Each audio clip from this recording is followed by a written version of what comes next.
दोनों हंसते हंसते जंगल के रास्ते बाजार जा रहे थे। आसमान में घना बादल छाने लगा। तभी राजू बोला, भूमि, लगता है बारिश आने वाली है। ये जंगल का रास्ता वैसे ही डरावना लगता है और बरसात में तो और भी खराब हो जाता है। जल्दी चलो, वरना हम दोनों भीग जाएंगे तो फिर मम्मी डांटेगी। भैया, बारिश अच्छी लगती है मुझे। तुम डरते क्यों हो? मैं हूं ना आपके साथ। लेकिन तभी जोर जोर से बिजली कड़कने लगी और मूसलाधार बारिश होने लगी। सड़कें सूनी थी और तभी एक गाड़ी तेज रफ्तार से आ रही थी और वह गाड़ी सीधे उन दोनों से टकरा गई। भूमि, भागो! भैया! समय बीत गया, साल बदलने लगे। गांव में दहशत फैल चुकी थी। हर रक्षाबंधन पर जंगल के रास्ते से कोई बच्चा गायब हो जाता और उसकी राखी गायब मिलती। आखिरकार गांव के मुखिया ने फैसला किया कि इस डर को खत्म करने के लिए एक बाबा को बुलाया जाए, जो आत्माओं को पकड़ने में माहिर था। बाबा को गांव बुलाया गया।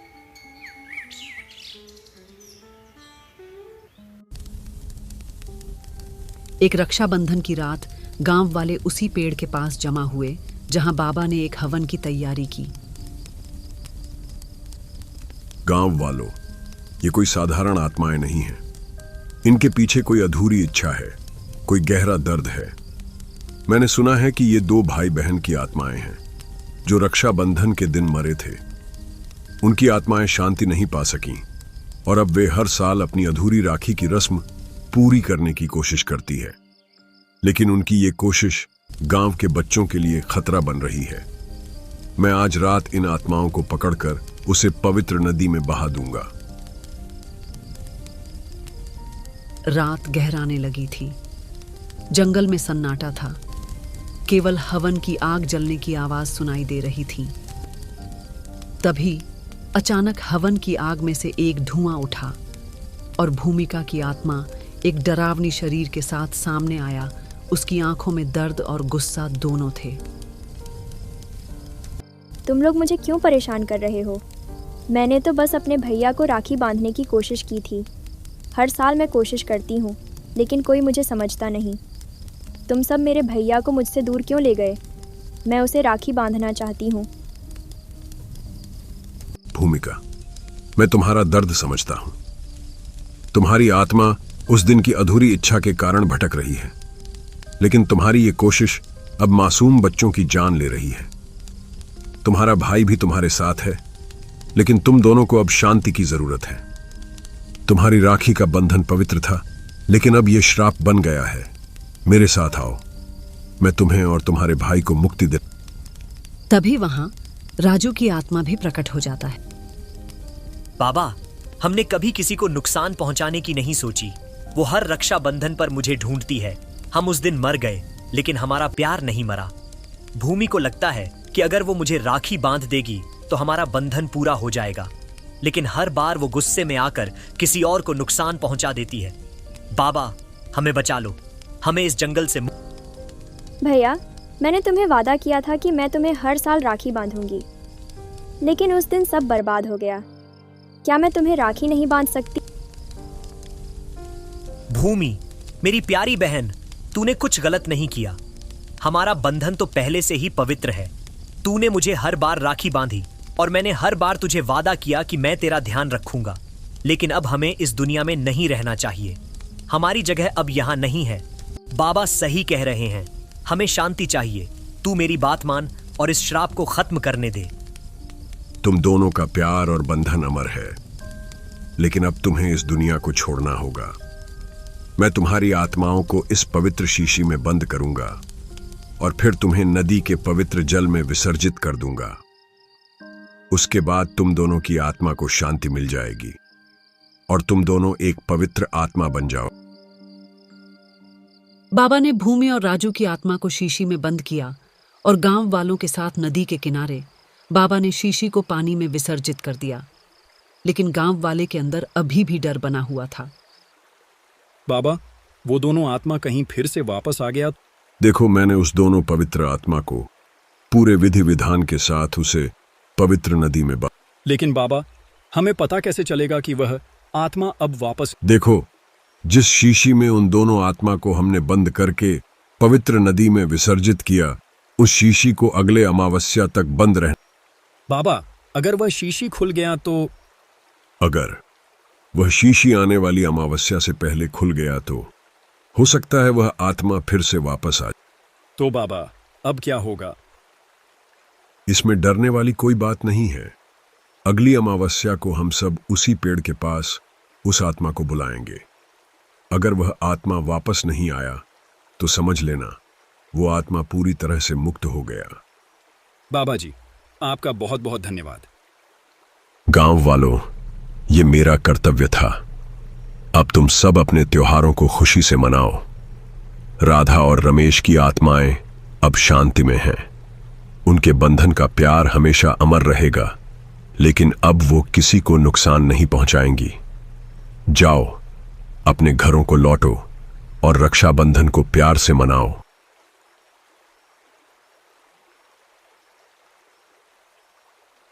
गांव वाले अपने अपने घरों को लौट गए। जंगल का रास्ता फिर से सुरक्षित हो गया। हर रक्षाबंधन पर गांव वाले राधा और रमेश की कहानी को याद करते और उनके प्यार को सम्मान देते। लेकिन अब उस कहानी में डर नहीं, केवल एक भाई बहन के अटूट बंधन की बात थी। गांव में शांति छा गई और रक्षाबंधन का त्योहार फिर से खुशियों का प्रतीक।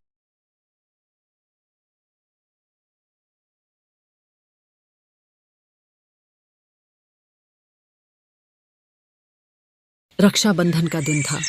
सुबह की हल्की धुंध और ठंडी हवा जंगल के पेड़ों को छू रही थी और आसमान में बादल छाए हुए थे। गांव के बाहर जंगल के रास्ते दो भाई बहन राजू और भूमिका बातें करते हुए बाजार की ओर जा रहे थे। भैया, इस बार तो मैं आपको सबसे सुंदर गुलाबी रंग की राखी बांधूंगी। वहाँ बाजार में एक दुकान वाली बुआ बड़े प्यारे डिज़ाइन वाली राखी रखती हैं। कितनी बार बोला आपको, पैसे बचाकर रखने चाहिए थे। अरे बहना, तू चिंता मत कर। तेरे भाई ने पिछले महीने से ही 2 रुपये रोज बचाने शुरू कर दिए थे। आखिर तुझसे प्यारा कौन है मेरे लिए? और बोल, मिठाई कौन सी खाएगी, गुलाब जामुन या रबड़ी? मैं तो दोनों खाऊंगी। भैया, इस बार कंजूस मत बनो। दोनों हंसते हंसते जंगल के रास्ते बाजार जा रहे थे। आसमान में घना बादल छाने लगा। तभी राजू बोला, भूमि, लगता है बारिश आने वाली है। ये जंगल का रास्ता वैसे ही डरावना लगता है और बरसात में तो और भी खराब हो जाता है। जल्दी चलो, वरना हम दोनों भीग जाएंगे तो फिर मम्मी डांटेगी। भैया, बारिश अच्छी लगती है मुझे। तुम डरते क्यों हो? मैं हूं ना आपके साथ। रक्षाबंधन के दिन की सुबह थी। जंगल के किनारे बसे गांव में हल्की ठंडी हवा और आसमान में छाए बादल थे। गांव के 2 मासूम भाई बहन राजू और भूमिका बाजार की ओर जा रहे थे। भूमिका के हाथ में एक सुंदर राखी थी जिसे उसने बहुत प्यार से अपने भाई के लिए चुना था। राजू के पास सामान लाने का थैला था। दोनों हंसते मुस्कुराते बारिश से बचते हुए जंगल के पत्थरीले रास्ते पर बढ़ रहे थे। भूमिका ने राजू से जलेबी की जिद की और दोनों के बीच एक प्यारा चंचल संवाद हुआ। लेकिन अचानक मौसम ने रौद्र रूप ले लिया। तेज बारिश और गरज के बीच एक पुराना बरगद का पेड़ उनके ऊपर गिर गया।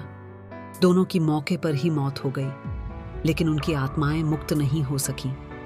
भूमिका, जो अपने भाई को राखी नहीं बांध पाई थी, उसी अधूरी इच्छा के साथ जंगल में भटकती रही। राजू भी अपनी बहन को अकेला नहीं छोड़ पाया। उनका अधूरा प्यार और अधूरी राखी अब एक श्राप बन चुका था। वर्षों तक हर रक्षाबंधन पर गांव के बच्चे उस जंगल से गायब होने लगे। उनकी राखियां लापता मिलती थीं और बाद में उनके शव मिलते थे। गांव में डर फैल गया। हर कोई जानता था कि यह रास्ता श्रापित है, लेकिन कोई कुछ कर नहीं पा रहा था। आखिर गांव के मुखिया ने बाबा को बुलाने का फैसला किया। बाबा आत्माओं को पकड़ने और शांति दिलाने के लिए प्रसिद्ध थे। उन्होंने गांव के किनारे जंगल के पास एक बड़ा हवन आयोजित किया। गांव वाले डर के बावजूद इकट्ठा हुए। बाबा ने सबको समझाया कि यह आत्माएं गुस्से में नहीं बल्कि दर्द में हैं। उन्होंने सबको मिलकर AUM शांति शांति के जाप में भाग लेने को कहा। हवन शुरू हुआ। मंत्रों के साथ जंगल में हलचल मचने लगी। पेड़ों की पत्तियां सरसराईं, ठंडी हवाएं चलने लगीं। हवन की आग में से धुएं का एक आकार उभरा। वो भूमिका की आत्मा थी। जो राखी हाथ में लिए दर्द और क्रोध से चिल्ला रही थी। उसने कहा कि उसने किसी को नुकसान नहीं पहुंचाया, बस अपने भाई को राखी बांधना चाहती थी। उसकी बातों में पीड़ा और प्यार दोनों थे। बाबा ने उसे समझाया कि उसकी यह अधूरी इच्छा अब श्राप बन चुकी है और बच्चों की जान ले रही है। तभी राजू की आत्मा भी प्रकट हुई। वह दुखी था अपनी बहन की हालत देखकर। उसने कहा कि वह भी नहीं चाहता था कि किसी को नुकसान हो, लेकिन भूमिका का मोह और अधूरी राखी का वादा उसे मुक्त नहीं होने दे रहा था। राजू ने भूमिका को समझाया कि उनका प्यार पहले से ही अमर है और उन्हें अब इस दुनिया को छोड़ देना चाहिए। भूमिका ने रोते हुए कहा कि वह अपने भाई को राखी बांधना चाहती थी, लेकिन उस दिन बारिश और पेड़ ने सब कुछ छीन लिया। बाबा ने मंत्रों के साथ एक पवित्र शीशी उठाई और कहा कि अब वो दोनों की आत्माओं को शांति देंगे। जैसे ही गांव वालों ने AUM शांति शांति का जाप किया, धीरे धीरे भूमिका और राजू की आत्माएं धुएं के रूप में शीशी में समा गई। राखी हवा में लहराती हुई नीचे गिरी और बाबा ने शीशी को बंद कर दिया। बाबा और गांव वाले उस शीशी को लेकर नदी किनारे पहुंचे और पवित्र जल में उसे प्रवाहित कर दिया। नदी में एक हल्की रोशनी तैरती हुई दिखी और फिर सब कुछ शांत हो गया। गांव के मुखिया और सभी लोग बहुत भावुक हुए। उन्होंने बाबा का धन्यवाद किया। गांव की एक बुजुर्ग महिला लक्ष्मी, जिसने अपना पोता रक्षाबंधन पर खो दिया था, बाबा के सामने रोते हुए बोली कि अब उसका दुख थोड़ा हल्का हो गया है। बाबा ने सबको सिखाया कि आत्माएं बुरी नहीं होती, उनका दर्द उन्हें ऐसा बना देता है। राजू और भूमिका का बंधन आज भी अमर है, लेकिन अब वो किसी को नुकसान नहीं पहुंचाएंगे। अब हर रक्षाबंधन पर गांव के लोग राजू और भूमिका की कहानी को याद करते हैं। वे बच्चों को जंगल वाले रास्ते की डरावनी घटना नहीं, बल्कि एक भाई बहन के सच्चे प्यार की कहानी बताते हैं। जंगल फिर से सुरक्षित हो गया और रक्षाबंधन फिर से एक खुशहाल पर्व बन गया। इस तरह राखी का श्राप एक भावुक और डरावनी यात्रा के बाद एक भावनात्मक अंत के साथ समाप्त होती है, जो बताती है कि अधूरी इच्छाएं कैसे आत्माओं को बांध सकती हैं और सच्चा प्यार कैसे उन्हें मुक्ति दे सकता है।